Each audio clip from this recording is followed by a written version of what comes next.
Welcome back to Sam's Garage, presented by NH Oil Undercoating.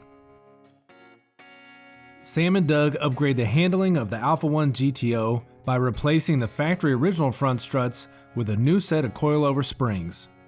As usual, they'll show us the process from beginning to end, providing tips along the way. Once the upgrade is completed, the GTO will handle twists and turns like a thoroughbred sports car.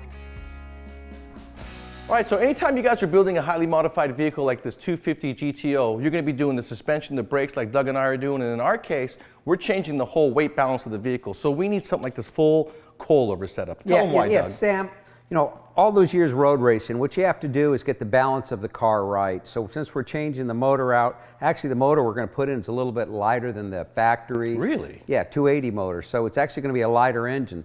So we want to check our spring rates, we want to make sure our ride heights, we want to make sure everything's fully adjustable, and also the dampening. And if you take a look at those, they also have adjustable dampening in it. So we'll be able to get this dialed in right. Absolutely. Not only that, but we all got alignment adjustment as well. Something that this car really didn't come with. You had to add those camber bolts to the lower control arms to get yourself some adjustability. Yeah, because what we do is we check the tire temperatures, all right?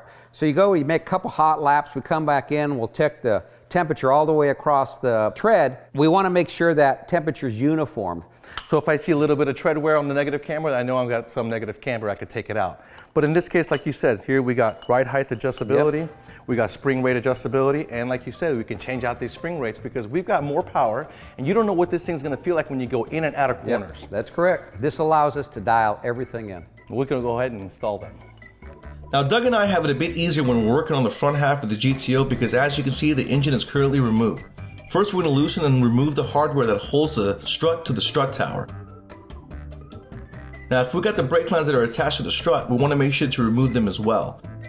In order to remove the front spindle from the strut assembly, there's oil in the cartridge and it's got to be drained completely. So we're going to drill a hole in the top and bottom of the cartridge, allowing for the oil to drain out. Make sure to wear safety glasses and follow the manufacturer's instructions when doing this step. The spindle can then be inserted into the new coilover spring at this time. Adjust the ride height and spring rate to the desired settings. Further adjustments can be made when the coilover has been installed back into the vehicle.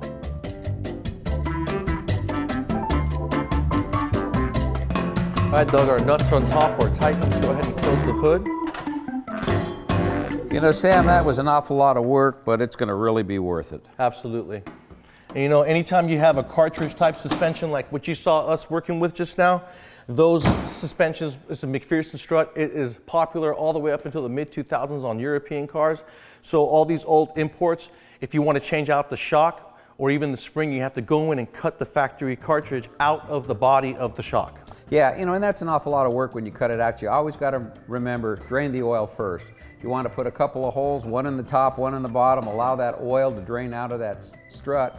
Then you want to go ahead and use a little abrasive cutter. Take your time, work your way all the way around it. This way it'll separate real easy, and then you can start to put it into the coilovers. And don't try to take a sawzall and go right through the middle of the shock because there's a hardened shaft in the middle. Yeah, there's a hardened shaft, and what they do, it's an internal shock inside of it. So as you get ready to cut through it, once you get to that center point, there's a hardened shaft in there, and you're going to wind up creating all kinds of trouble. Absolutely. So with these new coilovers, we got full adjustability. We're able to get around the corners, and it's going to make a huge improvement when going to the road course. You know, everything here is so adjustable. We'll get the car handling exactly the way we want it. Absolutely. And remember, guys, anytime you're cutting up a cartridge like what you just saw us do, read the instructions, cut the proper amount, because if you make it too short, you're going to destroy the integrity of that shock.